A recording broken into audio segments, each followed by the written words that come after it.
আমাকে দেখতে ইচ্ছা করে, সবাইকে দেখতে ইচ্ছা করে, কারণ এখন তার কাউরে দেখতে পারি না।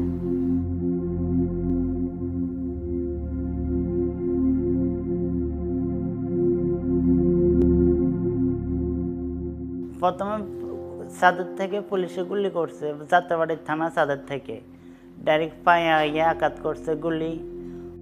ওইখানে পায়ে গুলি খাওয়ার পরে তো আমি 1 ঘন্টা 20 মিনিট পায়ে গুলি খাওয়ার পর পড়ে রয়েছি, কারণ ওইখানে ওই জায়গায় তখন কেউ ছিল না যে আমার উড়ে নিয়ে যাবে, ওই কোনো লোক ছিল না, সব পুলিশ আর ছাত্রলীগের পোলাপান ছিল।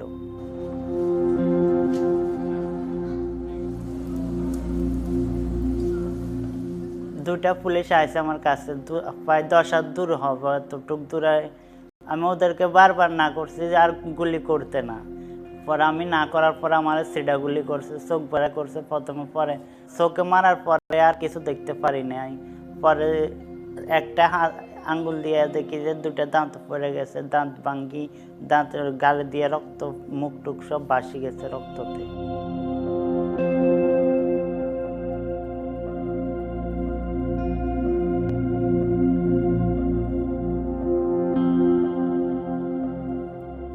গুলি লাগার প্রায় 2 মিনিট পর থেকে আরো 2 চোখের 1 চোখে কিছু দেখতে পারি না। এটার ভিতরে 5টা, এটার ভিতরে 4টা বাইর করছে, এটার ভিতরে 5টা থেকে 4টা বাইর করছে, একটা রয়ে গেছে।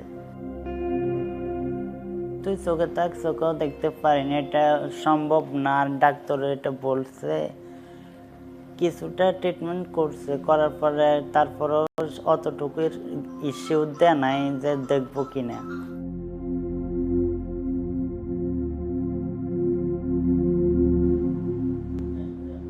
আগে সব দেখতাম, এখন কিছু দেখি না, অন্ধকারে সারা কেমন শুয়ে থাকি, দিন রাত তো কিছু বুঝে যায় না।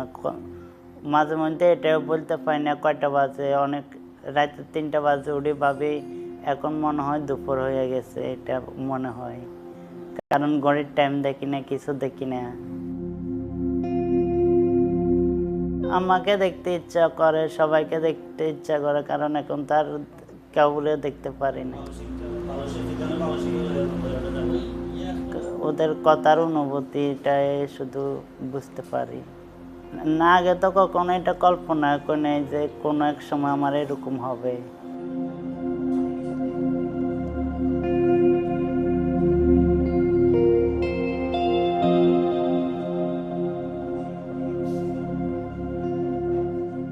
স্বপ্ন নিয়ে গেছি, কারণ একটা সরকার অনেক দিন দেশে আছে, তারপরে যাই সরকার আর আমরা চাই না, নতুন করে একটা সরকার গঠন হোক, এটা চাই, এই উদ্দেশ্যে গেছি। নতুন সরকার গঠন হয়েছে দেশের জন্য, ভালো লাগছে এটাই।